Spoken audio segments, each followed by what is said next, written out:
For nearly 2 decades, they really were that Hollywood power couple, weren't they? The Oscar winner and the country king. Oh, absolutely. Their 19-year marriage, it wasn't just another celebrity thing. People saw it as this story of, recovery, resilience. Finding real stability under that huge spotlight. Totally. And think about it. Just back in 2024, Keith Urban's on stage, tears in his eyes, saying Nicole Kidman saved his life. Yeah, talking about choosing love, even after 18 years, it felt so solid. Unbreakable, right? And then, bam, out of nowhere, it felt like. That whole image just crumbled. The court filing, September 30th, 2025. It landed like a thud, didn't it? Just sterile and final. It really felt like a punch to the gut for so many fans who'd followed their story. And you know how it goes when a big celebrity marriage ends?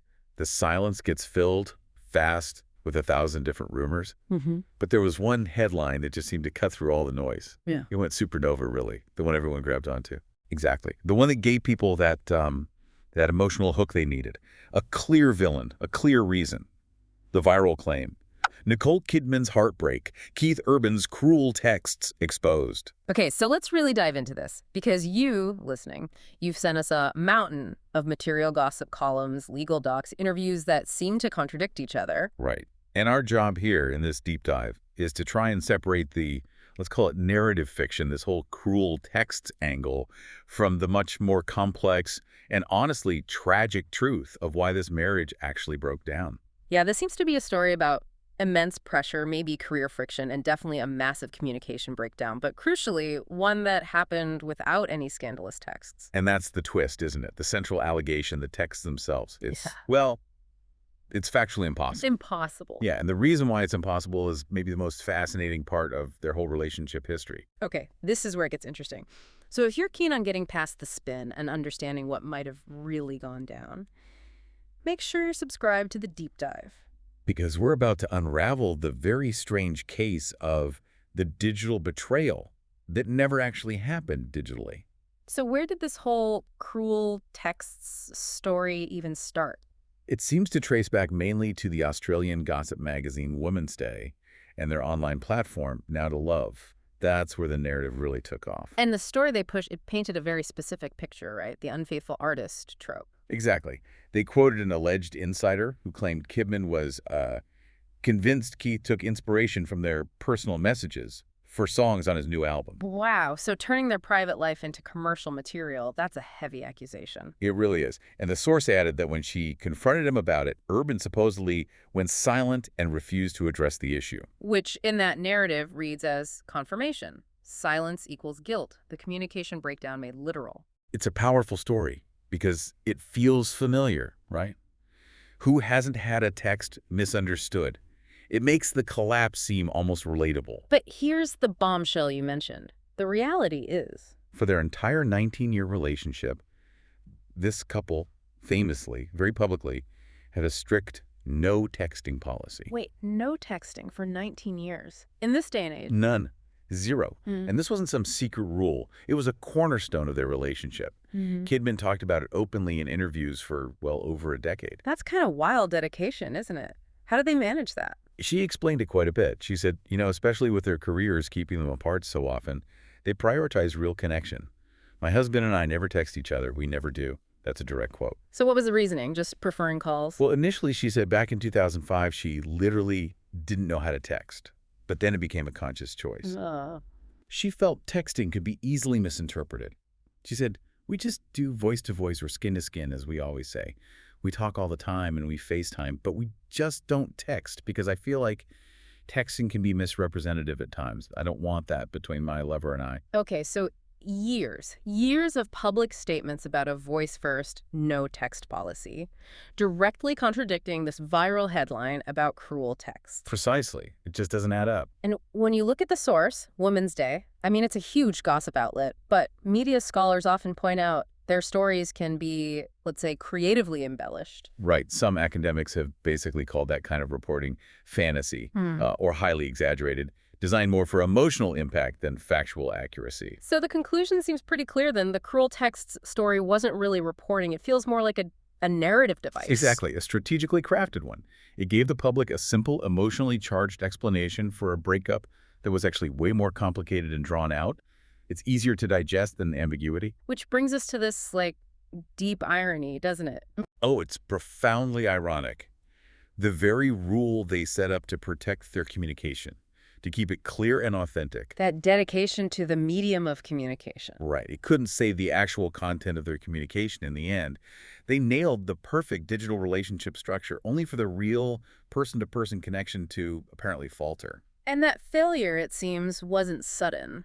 The sources we've looked at suggest the end wasn't an explosion, but more like a slow unraveling. A slow burn is a good way to put it. It looks like they experienced the separation on two completely different timelines, emotionally, a sort of two-speed separation. Okay, walk us through that timeline. What were the first signs? Well, the quiet before the storm lasted months. The last time they were seen together publicly was June 20th, 2025, at a soccer game in Nashville. And even then, people noted something was off. Observers reportedly called the vibe awkward. Then came the physical split. Urban apparently moved out of their family home quietly around the beginning of summer. While Kidman was away. Yeah, she was in London filming the Practical Magic sequel at the time, so logistically they were apart. Were there any public clues around then? Minimal, but telling in hindsight. Their 19th anniversary was in late June. Kidman posted a pretty standard loving tribute online. And Urban. His only public response. A single heart emoji. That's it. Oof. In that context, yeah, that speaks volumes. Or whispers, maybe. Then, by August 2025, things get more concrete, legally speaking, on his side. He signed the marital dissolution agreement, the MDA. So he decided, he was signaling to his inner circle at least, that it was over. It seems that way. A methodical process was underway for him. But the story from Kidman's side sounds completely different. Very different. Sources close to her said that even when she co-signed the agreement in September, she was still fighting to save the marriage. She got blindsided. Completely blindsided, apparently. And this was all happening while she was also still grieving her mother, who'd passed away the previous September. So immense personal turmoil. Then came the public filing on September 30th. She filed the official divorce papers. That's when it became undeniable news. Right. And some sources framed that move, that public filing by her, as a kind of power play. A little act of revenge for him giving up on her, one friend supposedly called it. Reclaiming the narrative. Maybe. Or maybe it was just necessary damage control. If things were already legally in motion and rumors were flying, maybe filing quickly was the only way to get some control over the story. That's a very plausible take, too. It forces the issue into the open on her terms, somewhat. Regardless of motive, it highlights that disconnect you mentioned. Absolutely. The two-speed separation is stark here. For Urban, it seems like a planned, step-by-step process over months. For Kidman, it felt like a sudden, devastating blow. Which just screams communication failure, doesn't it? Long before any non-existent texts, the actual talking seems to have broken down. Precisely. They couldn't align on where they stood emotionally, even with their voice-only rule. Okay, so this brings us to the deeper issues then. If it wasn't texts, what were the real fault lines? What pressures were actually pulling them apart? Well, the sources point towards some significant friction, professionally and personally. And this is where we get into things like career dynamics, public image, and a pretty shocking financial clause in their prenup. Stick with us after this short break, because that's where the story takes another sharp turn. If you're finding this deep dive insightful, now's a great time to hit subscribe so you don't miss what's next. Okay, so picking back up, one major factor seems to be a shift in their career dynamics. Some sources call it the Babygirl effect. Right. Kidman had this huge career resurgence, right? Yeah. Reportedly driven partly by wanting to honor her late mother's memory. Exactly. But that success apparently created some tension. Urban was supposedly used to her being supportive of his career, maybe more in the background sometimes. And he wasn't reciprocating when her star was rising again? Sources suggest he was not as supportive as she hoped. That imbalance seems to have caused friction. And the flashpoint was her 2025 movie, Babygirl. That seems to be a key moment. It's an erotic thriller where her character has an affair with a much younger man. Okay. And Urban was reportedly quite embarrassed by the story, worried people would laugh at him or draw parallels, that kind of public image concern. Did that embarrassment show publicly? There were signs. In July 2025, he was doing an Australian radio interview. The host asked about Kidman's love scenes in the film, and his audio feed was abruptly disconnected, just cut off. Coincidence? Maybe. But the timing was noted. Anything else? Fans also started noticing around that same time, summer 2025, that he'd stopped wearing his wedding ring during his concerts. Little things, but they add up. Okay, so career friction, discomfort with her roles. What else was going on? There were other rumors too, weren't there? Yes. And these were potentially much more corrosive. Persistent rumors of infidelity on his part were apparently all over Nashville. Leaving Kidman shocked, according to reports. Yeah. And the speculation seemed to center on one person in particular. Urban's 25-year-old touring guitarist, Maggie Bao. So whispers and rumors swirling. Did anything more concrete happen? Well, this is where it gets really messy and, frankly, quite cruel if true. There were reports of an incident on stage. During concert? Yes. Urban allegedly changed the lyrics to his song, The Fighter. Now, that song was a duet, famously written about Nicole Kidman. Okay. What did he change them to? He reportedly referenced Maggie Bao by name in the altered lyrics. Wow. Okay, that's incredibly public if it happened like that. Extremely. Now, Bao's father publicly denied any inappropriate relationship existed, vehemently. But the damage was done perception-wise. Online? Absolutely. Many commenters interpreted that alleged lyric change as deliberate, an act of vengefulness and resentment aimed directly at Kidman, a public humiliation using their shared medium, music. So career tensions, public image worries, infidelity rumors culminating in this alleged public slight. It's a lot. It is. And then, layered on top of all this emotional turmoil, comes the final, really sharp sting: the money. Specifically, a clause in their prenup. Ah, the famous or infamous cocaine clause. That's the sensational name it got. But the clause itself was serious, and initially intended as protective, given Urban's past struggles with addiction, which Kidman helped him through. Right. It stipulated he'd get a certain amount for every year he stayed sober during the marriage. Exactly. $600,000 for every year of sobriety from drugs and alcohol. Okay, so after 19 years. 19 years of sobriety, which is incredible. But financially, upon divorce, that translates to a potential payout for him of $11.4 million. Paid by Kidman. Paid by Kidman. And this is where the devastating irony hits. She helped him achieve that sobriety, something he publicly credited her for. Repeatedly. Credited her with saving his life because of her support during his recovery. And now she's contractually obligated to pay him millions for that successful recovery as part of the divorce settlement. Sources say she is, understandably, furious, feels outraged, and deeply betrayed. You can see why. A measure put in place, presumably with good intentions to support his health and the marriage, transforms into this huge, painful financial liability for her at the very end. That's a brutal twist.